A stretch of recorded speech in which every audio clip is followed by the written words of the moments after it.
So I'm curious, who can bring to mind a child or a teenager that you care about? Great. And so who knows this word, neuroception, and what it means for your relationships? No, it's okay. My hope is that we can start to change that together through these next few minutes. I was 8 when I had my first encounter with teenage suicide. My family used to go to the same place on holiday every summer, and the son of the hotel owners would spend time hanging out with us kids. He'd help us get the cover off the pool and play hide and seek around the site. He'd even run us a children's disco. I liked Andy. And it was my mum who answered my questions that year when I couldn't understand why I hadn't seen him around. And I can still remember the mixture of feelings, the sadness, confusion, and even at my young age, a deep sense of how on his own he might have felt. That was several decades ago now, back in the days before children and young people's mental health was something that we talked about. And thankfully, things have changed. And thankfully, not all mental health struggles end in suicide. But what we do now know about the state of our children's mental health is that it's getting worse. In 2005, a government survey indicated that 1 in 10 children in the UK between the ages of 5 and 15 suffered a diagnosable mental health condition. But by 2017, that number had increased to 1 in 8. And statistics just out from the Children's Society are suggesting that 219,000 children in the UK are unhappy. And I understand. These are big, nameless numbers. But consider this. They could mean that a child you know may struggle with anxiety or depression or self-harm, with their self-esteem, with rages, with PTSD, with their sleeping or their eating or their behaviour. See, this is a serious issue for our society. Never before have so many school staff spoken out about the lack of appropriate support for these children. Precious children. We don't want them to be sad or scared or angry. And yet if they do have big stuff going on in their lives, we want to know about it, don't we? We want to be there for them. We certainly don't want them to go it alone. So what happens? We focus on the child. Maybe the one who caught our attention through their behaviour. But because we understand that behaviour is just an expression, and the real issue always lies behind it, we do what we can to get them the support that they need. Maybe time with a qualified play therapist or an experienced counsellor, and we usher them into a process 1 hour a week. Now please, hear me. I'm not saying that that is wrong. Absolutely, our children need to be supported by people who are trained and qualified to do this important work. But the number of children who are suffering is outstripping the number of professional hours available to them, and for people like you and me who care about these suffering children, this situation can feel overwhelming.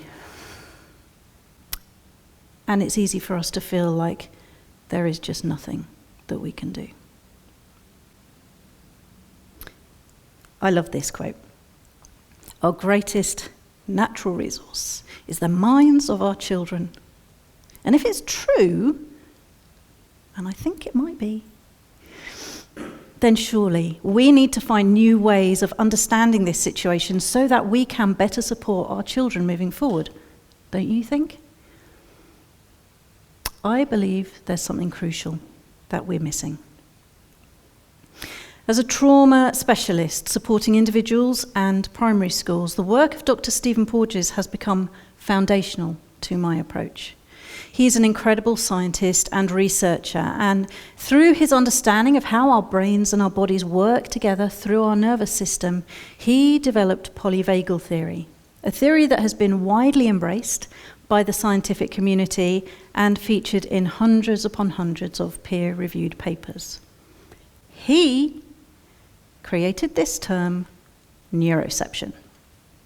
And he explains it as a subconscious process by which we are constantly scanning our environment to figure out if we're safe and we can carry on living and having fun and thriving, or if we're in danger and we need to summon our energy to focus on the potential threat, to deal with it or get away from it, or if our life is under threat, in which case our best option is shut down, emotionally, sometimes physically. I like to think of it like a program that's constantly running in the background of my computer. Am I safe? Am I safe? Am I safe? And Dr. Porges says we get the answer to that question from 4 key areas.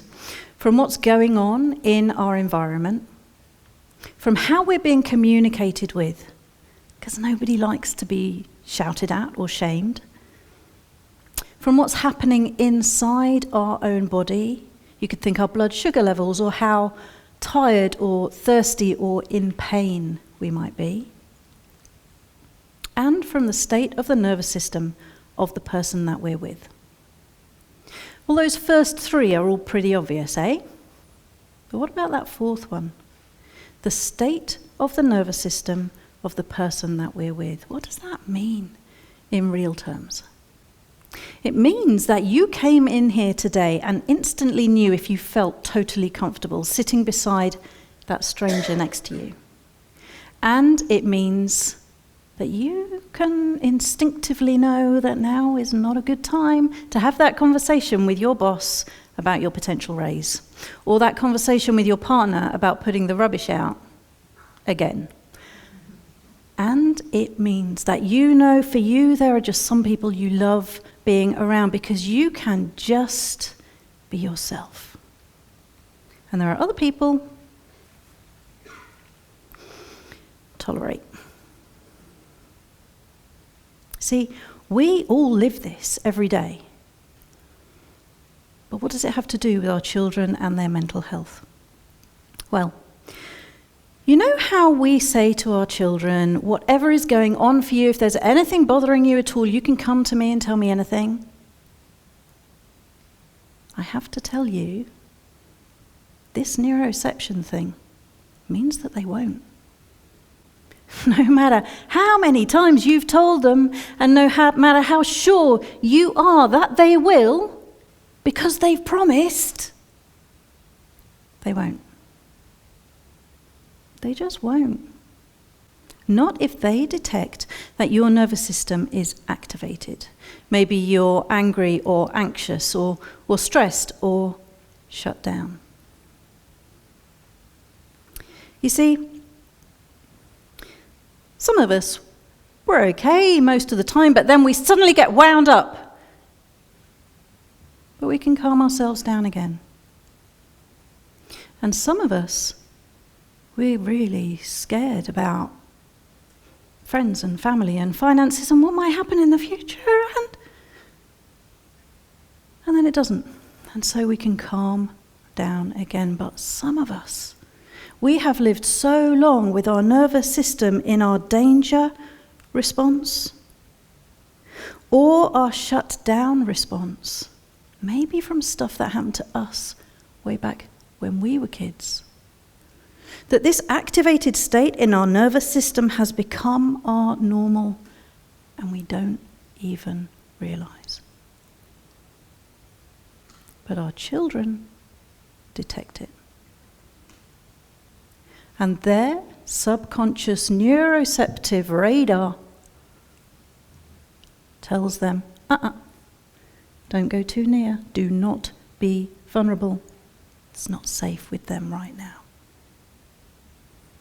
You see, when we're grounded, and by that I mean we feel safe and we're in our safety setup internally, our brains and our bodies are different.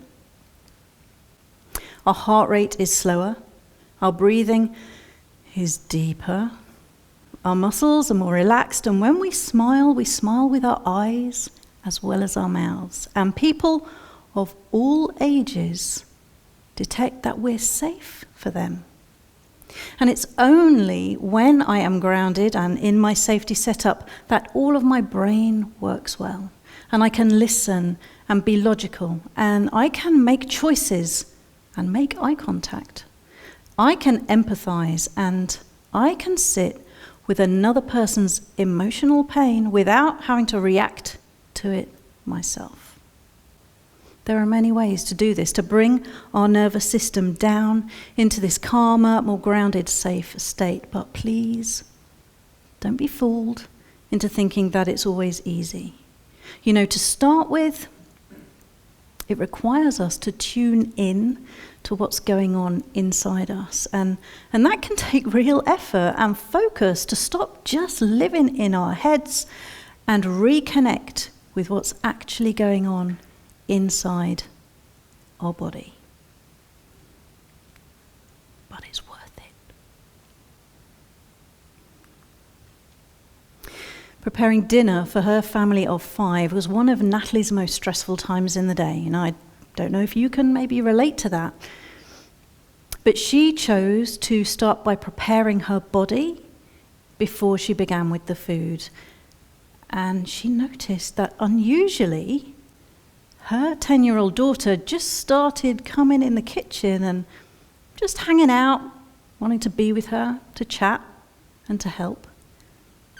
And it's interesting that she noticed that, because when Gemma started focusing more on her own body instead of her son's behavior, he started choosing to spend less time isolating himself in his bedroom and more time hanging out with his family. And when Nikki picked her son up from school the other day, it was clear as he got in the car he had had a tough day. And instead of allowing her anxiety to rise and her anger to flare, wanting to jump in and fix it, sort everything out for him, she chose to stay as calm as she could, to keep her nervous system safe for him, and just listen. And do you know what happened? He spoke to her for 20 minutes about everything that had gone on for him that day, and she found out stuff she never would have known in her old way of being. All of these mums have given me permission to share their stories because the state of our body matters. When children detect that we are safe, they come to us. And when children detect that we are safe and respect them, they come to us and they tell us stuff. So, what next? Because we care about our children, I believe we need to start to take neuroception seriously. And instead of putting all of our focus and energy and attention onto the child, I wonder if we could choose to focus on ourselves. And I understand this may seem counterintuitive and just a little bit bonkers, because after all, they are the ones with the problem. They are the ones who are struggling, huh? But what if? What if our body, our nervous system is adding to their sense of unsafety? And what if, when they're around us, they detect that we're not grounded, we're not safe? And so instinctively, they isolate and don't be vulnerable. And what if we could be brave and honest and courageous enough to see ourselves in our children's stories. I believe that neuroception leaves us with two big questions. Firstly, will each of us do what it takes for us to become calmer and more grounded grown-ups? Because if we want our children to actually come to us and tell us anything, this is something that I believe we can all do.